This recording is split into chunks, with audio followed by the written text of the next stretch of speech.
Welcome back again dear students. कैसे हैं आप सभी? उम्मीद करता हूँ आप सभी बहुत ही अच्छे होंगे। हम लोग पढ़ रहे हैं क्लास 11th का फिजिक्स का सबसे पहला chapter basic mathematics for physics, जिसमें हम लोग वेक्टर पढ़ रहे थे। और पिछले वीडियो में हम लोगों ने वेक्टर का रिजोल्यूशन देखा था कि वेक्टर को हम परपेंडिकुलर डायरेक्शन में कैसे तोड़ सकते हैं। अब कुछ और इंपॉर्टेंट पॉइंट्स देखने हैं ताकि हमें फिजिक्स में उसकी सहूलियत हो, उसकी मदद से हम लोग क्वेश्चंस कर पाएँ। जिसमें है एक पॉइंट है पोजीशन और दूसरा है डिस्प्लेसमेंट। इसके अलावा मैंने आपको पिछले वीडियो में कुछ क्वेश्चंस दिया था, उस क्वेश्चंस को भी हम लोग इस वीडियो में डिस्कस करेंगे। ठीक है, तो इसको पढ़ने के बाद पोजीशन क्या होता है, तो किसी भी पोजीशन, किसी पॉइंट का पोजीशन होता है। हम लोग को पढ़ना तो स्पेस में ढेर सारे पॉइंट्स हैं, तो जब तक उसको मैथमेटिकल टर्म में लिखेंगे नहीं तब तक हमारा काम नहीं बन पाएगा। ठीक है, तो इसलिए हम उसको पोजीशन को हम लोग मैथमेटिकल टर्म में लिखते हैं, डिफाइन करते हैं। और उसके लिए हमें एक ऑरिजिन की ज़रूरत पड़ती है। ऑरिजिन मतलब एक मूल बिंदु, एक फंडामेंटल पॉइंट, ठीक है, की ज़रूरत पड़ती है, जिसके तुलना में हम उस पॉइंट का पोजीशन बता पाएँ। जैसे आपको मैं आपका पूछूंगा कि आपका घर कहाँ है, तो आप बताओगे सर आपके घर के सामने। मेरा घर कहाँ है? ठीक है, जब तक एक आपको रेफरेंस पॉइंट नहीं मिल जाता तब तक आप बता नहीं सकते। रेफरेंस पॉइंट से तुलना करते हो, सर काजी बाजार, तो काजी बाजार भैया कहीं के रेफरेंस में तुमने बताया है। ठीक है, तो आपका जो पोजीशन है, पोजीशन वेक्टर, वो तब तक डिफाइन होता है जब तक आप डिफाइन ना कर दो एक रेफरेंस पॉइंट को। ठीक है, तो देखो position vector of a point is a vector drawn from the origin to that point. Origin होता है एक रेफरेंस पॉइंट। इस रेफरेंस पॉइंट क्या होता है, तो कोई भी वही कहीं का पोजीशन दिखाना तो कहीं पर अपना रेफरेंस बनाना पड़ेगा, जिसको हम लोग पहले से जानते हैं, जिसके तुलना में हम चीज़ों को बताएंगे। ठीक है, तो जैसे आपको ये पॉइंट है P और इसका आपको पोजीशन वेक्टर लिखना है, तो भैया आप क्या करें, रेफरेंस पॉइंट से एक वेक्टर ड्रॉ करो और उस वेक्टर का हेड कहाँ होना चाहिए, उस पॉइंट पे, और उसका टेल कहाँ होना चाहिए, वो रेफरेंस पॉइंट पे। तो ये जो वेक्टर होता है ये उसका पोजीशन वेक्टर कहलाता है, जिसको हम R वेक्टर से डिनोट करते हैं। ठीक है, कोऑर्डिनेट ज्योमेट्री में भी इसका हम इस्तेमाल कर सकते हैं। अगर मान लो इस पॉइंट का कोऑर्डिनेट है, कोऑर्डिनेट आप पढ़ चुके हो, जानते हो कि 3 कोऑर्डिनेट होता है, 2 ही कोऑर्डिनेट तक आपने पढ़ा था, पर 3 कोऑर्डिनेट होता है, एक्स वाई जेड, तीनों परपेंडिकुलर डायरेक्शन में। ठीक है, जैसे कि आप एक्स डायरेक्शन में इधर गए, वाई डायरेक्शन में इधर गए, और जेड डायरेक्शन में आप जो आपका फोन का प्लेन है उससे बाहर आ सकते हो ना, आप फोन के बाहर आ सकते हो या फोन के अंदर जा सकते हो। तो एक और परपेंडिकुलर डायरेक्शन है। ठीक है, एक है एक्स, दूसरा है वाई, और तीसरा है जेड, जो ऊपर जा सकते हो। ठीक है, जिसको हम यहाँ पर ड्रॉ भी नहीं कर सकते क्योंकि हमारा जो फ़ोन है वो 2D में है। ठीक है, वो एक प्लेन में है, 3D में नहीं है, इसलिए तीसरा डायरेक्शन हम यहाँ पर ड्रॉ नहीं कर सकते। ठीक है, तो देखिए यही है आपका। सपोज अगर पॉइंट P जो है वो एक्स बाई जेड है, उसका काम जो कोऑर्डिनेट है वो एक्स बाई जेड है, तो हम पोजीशन वेक्टर R वेक्टर जो लिखते हैं उसको हम x I cap by Z cap plus Z cap का के कैप लिखते हैं, क्योंकि जानते हो कि यहाँ पे एक्स इस डायरेक्शन में चलते हैं, बाई डायरेक्शन में चलते हैं, और जेड इसके कुछ ऊपर है, आपका फ़ोन से आगे है, फ़ोन के बाहर है ये पॉइंट P, तो जेड डायरेक्शन में भी हमें कुछ चलना पड़ेगा। ठीक है, तो भैया आप उसका मैग्नीट्यूड लीजिए, जितना आपने चला है इतना चला था आप लोगों ने। ठीक है, और उस डायरेक्शन का यूनिट वेक्टर से मल्टीप्लाई कर दीजिए, तो ये हो गया एक्स आई कैप, ये हो गया बाई जे कैप, और ये जेड के कैप, और सारे कंपोनेंट हैं, सारे को आप जोड़ दीजिए तो आपका वेक्टर निकल के आ जाएगा। अगर आपसे किसी ने पूछ दिया कि भैया आर जो है उसका वैल्यू बताइए, ठीक है, उसका मैग्नीट्यूड बताइए, उसका डिस्टेंस बताइए कि यहाँ से इतना, तो ओपी जो डिस्टेंस है वो कितना है, तो आप इस तरह से निकाल सकते हो, कोऑर्डिनेट ज्योमेट्री से भी निकाल सकते हो, और वेक्टर में भी ये फॉर्मूला आप पढ़ चुके हो। ठीक है, x square plus y square plus z square का रूट ओवर। ठीक है, डिस्प्लेसमेंट वेक्टर की बात करें अगर हम, डिस्प्लेसमेंट जैसे पोजीशन वेक्टर हमने दिखा, तो पोजीशन है आपका है यहाँ एक पोजीशन, इनिशियल पोजीशन आपका ये है, और ये आपका फाइनल पोजीशन है। यहाँ से आप यहाँ चले गए, ठीक है, यहाँ से आप यहाँ चले गए, तो आपका यही डिस्प्लेसमेंट हुआ। इसको मैं एस वेक्टर से जोड़ कर रहा हूँ, तो डिस्प्लेसमेंट वेक्टर है। ठीक है, एस वेक्टर, तो भैया ये जो आप देखो ये आपका पोजीशन वेक्टर है, इसको हम आर आई कर रहे हैं, इसका वेक्टर है तो इस वेक्टर का सिंबल दे दो, और ये पोजीशन है, फाइनल पोजीशन है आपका, जहाँ पे आप हो, तो ये आपका पोजीशन वेक्टर ये वाला है, इसको हमने आर एफ कर दिया, ये है फाइनल पोजीशन। ठीक है, तो आपका आप आ गया कि भैया आपको क्या क्या पता है कि ये डिस्प्लेसमेंट हुआ है, ये पोजीशन वेक्टर है आपका इनिशियल पोजीशन वेक्टर, और ये आपका फाइनल जो पोजीशन है उसका पोजीशन वेक्टर है। तो ये वेक्टर देखो, और ये वेक्टर को जोड़ने के बाद ये वेक्टर आ रहा है कि नहीं आ रहा है, वेक्टर एडिशन वाला रूल फॉलो करो। तो अगर इन दोनों को जोड़ के ये आ रहा है, तो आप लिख सकते हो कि आर आई वेक्टर में यदि आप एस वेक्टर को जोड़ देते हो तो आपका आर एफ वेक्टर आता है। यानी अगर एस वेक्टर निकालना चाहते हो तो अगर आप आर एफ वेक्टर में आर आई वेक्टर को घटा देते हो तो आपको एस वेक्टर निकल जाता है।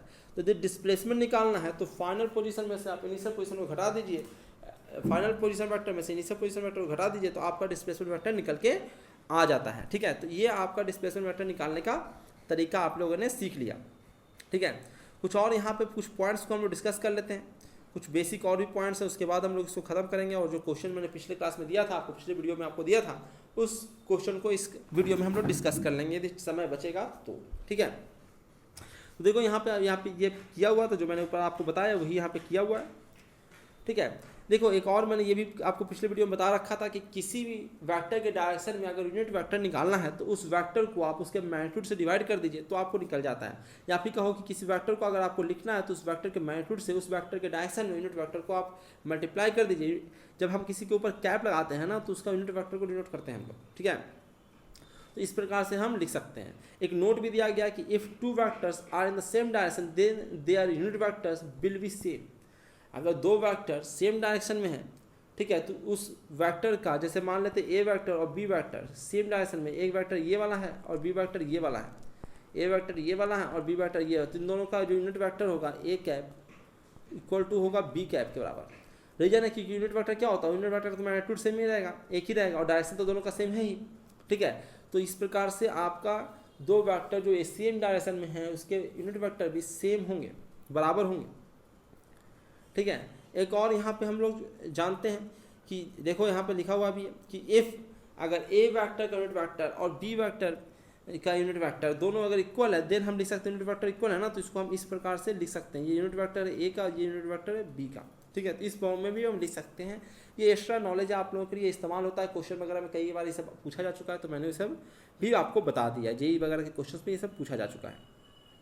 तो ये था आपका, ये पूरा का पूरा हम लोगों ने पढ़ लिया। नेक्स्ट वीडियो में हम लोग को पढ़ना है प्रोडक्ट ऑफ टू वेक्टर्स। ठीक है, जिसको हम नेक्स्ट वीडियो में देखेंगे कि हम प्रोडक्ट भी होता है, जो दो प्रकार का प्रोडक्ट होता है, यहाँ पे स्क्वायर प्रोडक्ट होता है, वेक्टर प्रोडक्ट होता है, एक डॉट प्रोडक्ट होता है और एक क्रॉस प्रोडक्ट होता है। तो ये सब हम लोग नेक्स्ट वीडियो में देखेंगे। अब इस वीडियो में हम लोग को जो देखना है वो है कि पिछले जो वीडियो में हम लोगों ने जो क्वेश्चन दिया था आप लोगों को, उस क्वेश्चन को डिस्कस करना है। ठीक है, ढेर सारे मैंने क्वेश्चन दे दिए थे। जैसे ये वेक्टर था, ये आपको मैंने वेक्टर दिया था एक ओपी वेक्टर, ये ओ है और ये पी है और इसका मैग्नीट्यूड आपको 10 पता है, आपको इसको वेक्टर फॉर्म में लिखना था।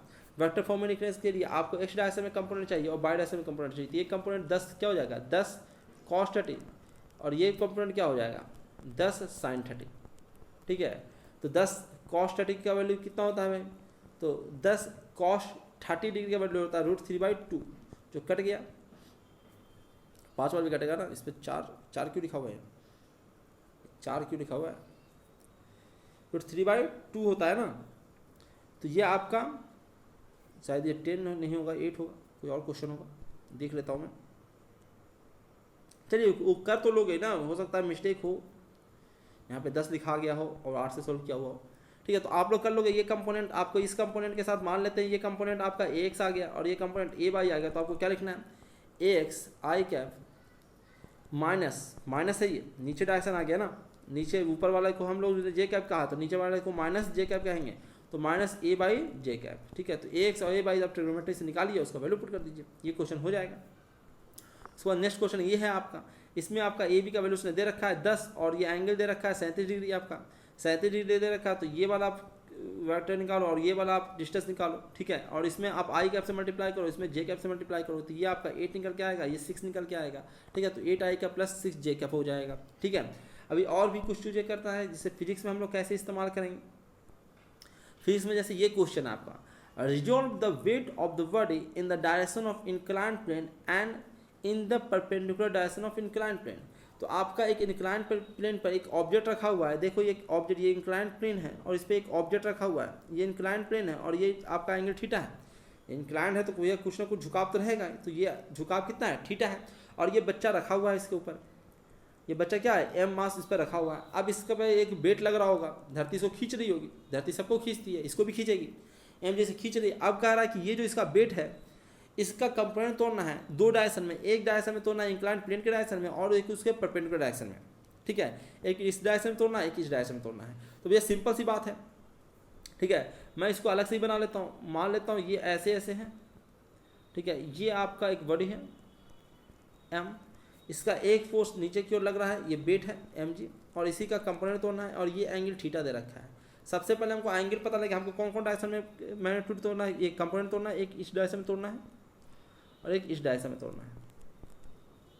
हमको जब तोड़ना होता है तो हमको एंगल पता चाहिए।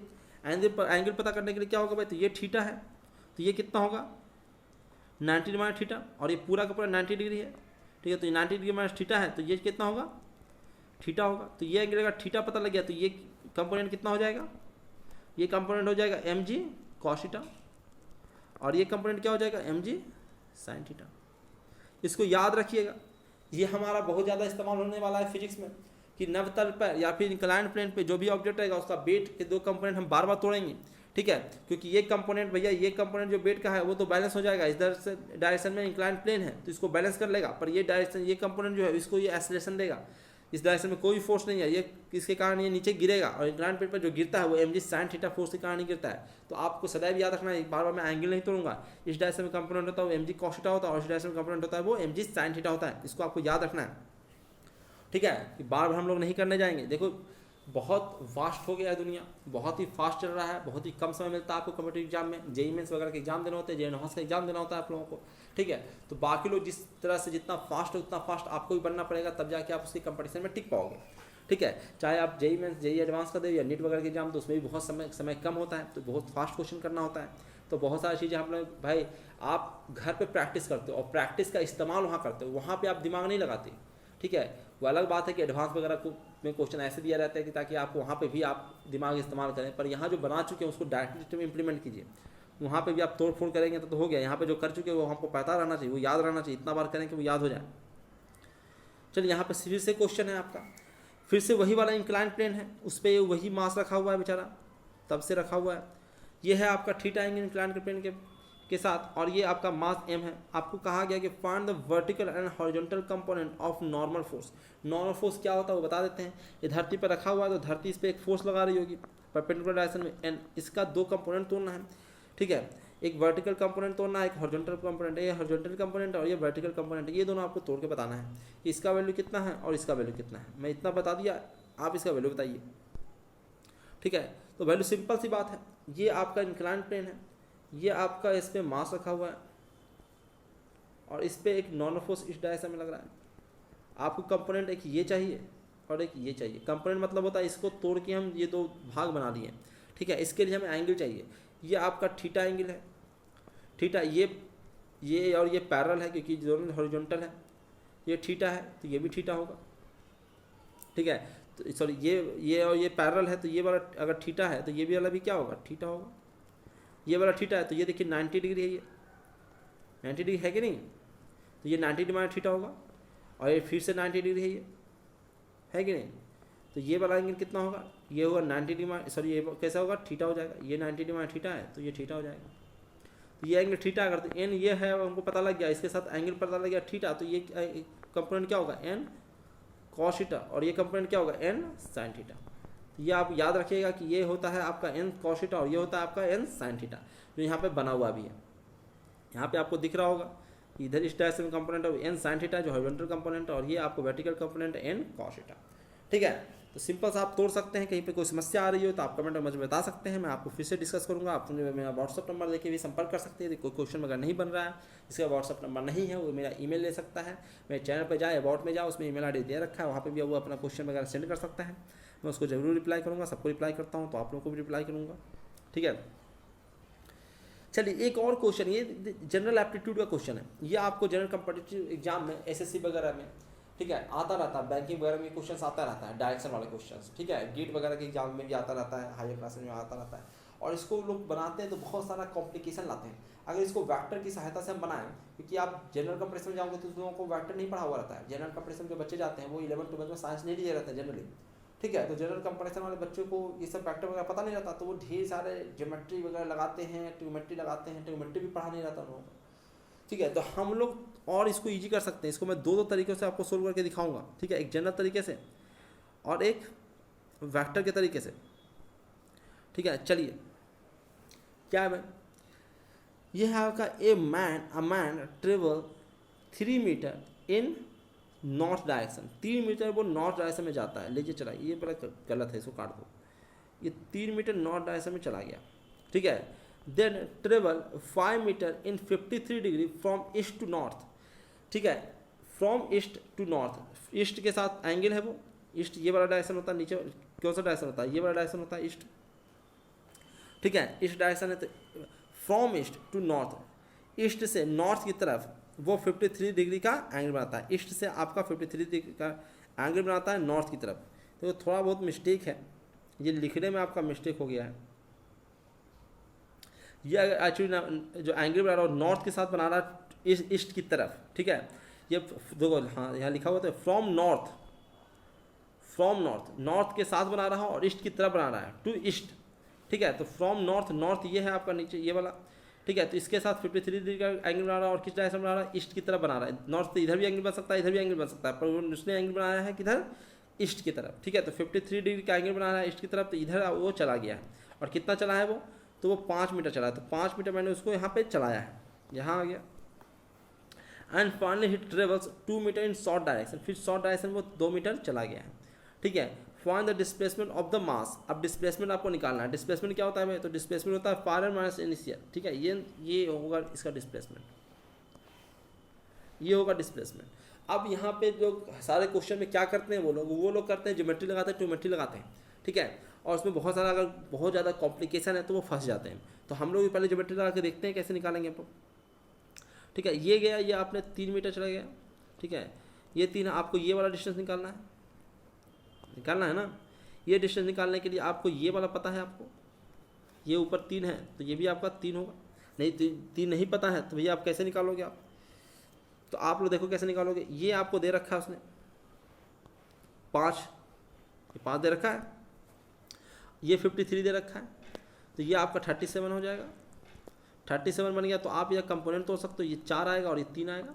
ये 3 अगर है तो ये वाला भी 3 आएगा, और ये 4 है यहाँ से यहाँ तक 4 है, और ये 2 और चला है, ठीक है, 2 और चला है। तो आप इसकी सहायता से आप क्या कर सकते हो, अब आपको जो निकालना है वो निकाल सकते हो। ये आपका 3 आ गया, ठीक है, ये 3 आ गया, और ये 3 है, इधर भी 3 है ना, तो ये यहाँ से यहाँ 3 हो गया, तो ये कितना हो गया, 1 हो गया। तो ये पूरा ट्रायंगल में अगर हम जाएंगे तो इस ट्रायंगल में ये 3 हो गया, और ये पूरा का पूरा ये भी 3 ही है कि नहीं, ये भी आपका 3 ही है। तो इस प्रकार से आप, ये 2 है और ये 3 है, तो आपका 3 हो गया। तो ये आपका आंसर कितना आ जाएगा,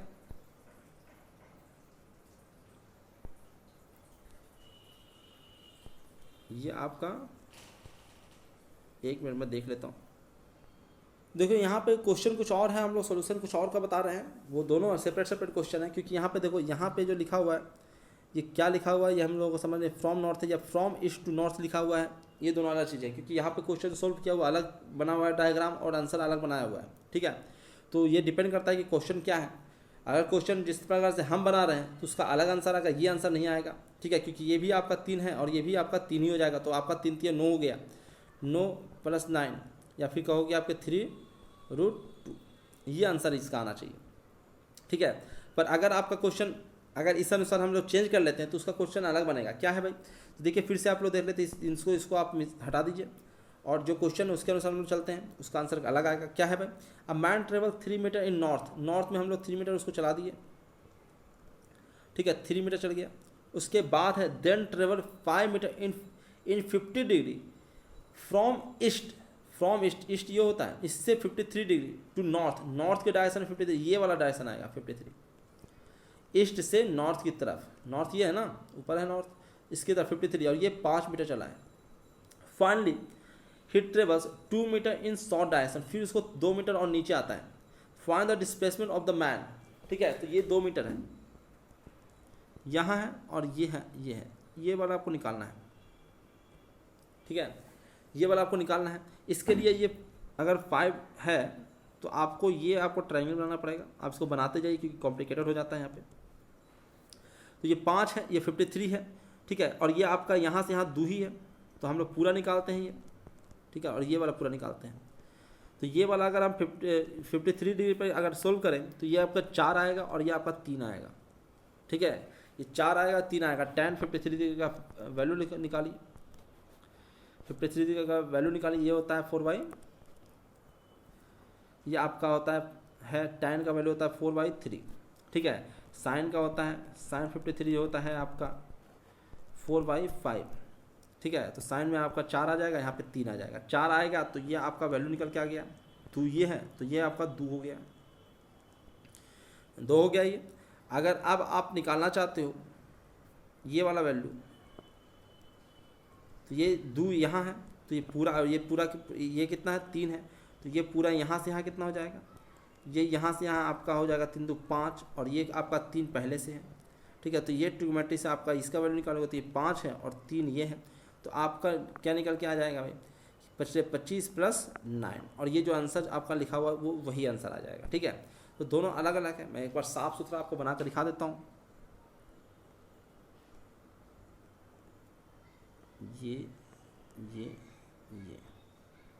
ठीक है, और ये आपका, फिर से मैं मिटाता हूँ, ये देखिए ये है आपका 3 मीटर, ठीक है, ये है आपका 5 मीटर, ये है आपका 2 मीटर, और ये आपको निकालना है। अब हमने ये वाला लगाया, ये 53, तो ये पूरा कितना आ जाएगा, ये आ जाएगा 4, और ये आपका पूरा कितना आ जाएगा 3, ठीक है। अब हमने ट्रिग्नोमेट्री लगाया, इसको ऐसे किया, ये एक ट्रायंगल बन के आया है, इस ट्रायंगल में ये वाला 3 है आपका, और ये पूरा कितना है, तो 2 ये है आपका, पूरा यहाँ से यहाँ 4 है, तो ये वाला भी कितना आएगा 2 आएगा, ठीक है। तो ये पूरा आपका इधर 3 है और ये आपका 2 है, तो ये पूरा कितना आएगा, ये आएगा आपका 5 और ये 3 है। तो आप ट्रिग्नोमेट्री लगाइए, इसमें एक तरफ 5 है और दूसरी तरफ 3 है, ठीक है। तो आप निकाल सकते हैं 25 और प्लस 9, ये आपका डिस्प्लेसमेंट निकल के आया। देखिए लोग कितना तकलीफ हो रहा है, हमें हो रहा है कि नहीं, गलतियाँ भी हो रही है, तकलीफ हो रहा है, और सोचो कि कंपेटिटिव एग्जाम में करना है आप लोगों को, तो कितना तकलीफ करेगा आपको। तो इसके लिए हम लोग क्या करेंगे भाई, तो इसको हम वेक्टर मेथड से बहुत ही इजीली बना सकते हैं कि सारे वेक्टर तुमने जो भी किया है भाई, डिस्प्लेसमेंट है, सबको हम जोड़ते जाएंगे, तुम यहाँ से गया फिर वहाँ आगे गया, सबको हम जोड़ देंगे और जो आंसर आना आ जाएगा, सिंपल सी बात है। तो उसने जो कहा है उसे कर लेते हैं कि भैया उसका एक एक डिस्प्लेसमेंट क्या हुआ, सारे डिस्प्लेसमेंट को जोड़ देता हो तो टोटल डिस्प्लेसमेंट निकल के आ जाएगा, ठीक है। तो उसने कहा है कि मैं सबसे पहले वो कहाँ जाता है, तो आप वो नॉर्थ की तरफ जाता है 3 मीटर। तो हमने क्या किया, पहला जो डिस्प्लेसमेंट हुआ उसको नॉर्थ की तरफ S1 माना है, और ये कितना हुआ है 3 मीटर नॉर्थ की तरफ। तो ऊपर वाला डायरेक्शन को हम लोगों ने जे कैप लिया है, ठीक है। तो इसको लिखा 3J कैप, यानी पहला डिस्प्लेसमेंट कितना हुआ 3J कैप, ठीक है।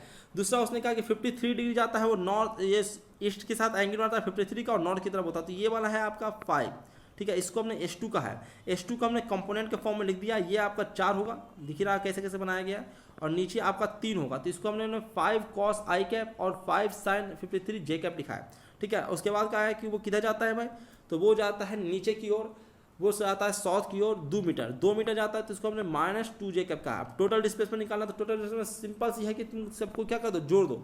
हमने सबको जोड़ दिया है, बच्चे की तरह जोड़ दिया है, बिल्कुल हम लोगों को देखना ही नहीं कि किधर जा रहा है, दाएं बाएं इधर उधर दाएं, कुछ करने की जरूरत ही नहीं है, सीधे सीधे क्या करना है, जोड़ देना है। सबको हमने जोड़ दिया तो आएगा 3I कैप + 5J कैप। अब इसको हमने मैग्नीट्यूड निकाल लेना है, ठीक है। वेक्टर फॉर्म में हमने डिस्प्लेसमेंट लिख दिया, अब उसका मैग्नीट्यूड, तो मैग्नीट्यूड निकालना भी बहुत ईजी है। ये क्या होता है, x का स्क्वायर प्लस a/y का स्क्वायर हम लोगों ने कर लिया, 3 का स्क्वायर प्लस 5 का स्क्वायर, और ये आपका ये आंसर आ गया है। तो कितना इजी है यदि आप उसको कंपोनेंट के फॉर्म में, वेक्टर के फॉर्म में सोल्व करते हैं तो। और ऐसे ज्योमेट्री के मेथड से कर रहे थे तो कितना कॉम्प्लिकेटेड आ रहा था, कहीं समझ नहीं आ रहा था। और अगर आप कंपैरेटिव एग्जाम में कम जगह रहता वहाँ पे दिया हुआ उसमें सोल्व करना हो तो वही डायग्राम बनाना होता। देख रहा हूँ मैं डायग्राम खींच रहा था तो कितना घिचपिच हो जा रहा था, ठीक है।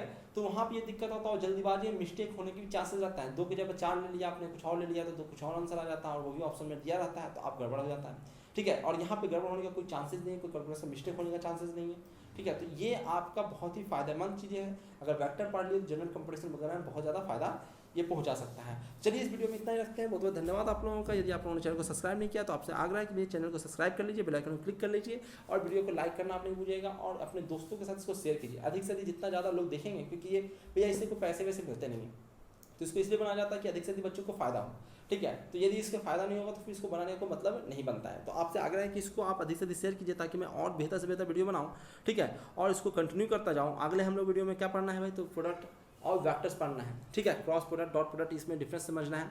तो इस वीडियो में इतना ही रखते हैं, उम्मीद करता हूँ आप इसको जरूर शेयर कीजिएगा, फेसबुक, व्हाट्सएप, ट्विटर, जहाँ पे भी आप हैं इसको जो भी आपका ग्रुप है, एजुकेशनल ग्रुप है, उसमें शेयर कर दीजिए। Thank you very much. इस वीडियो में इतना ही।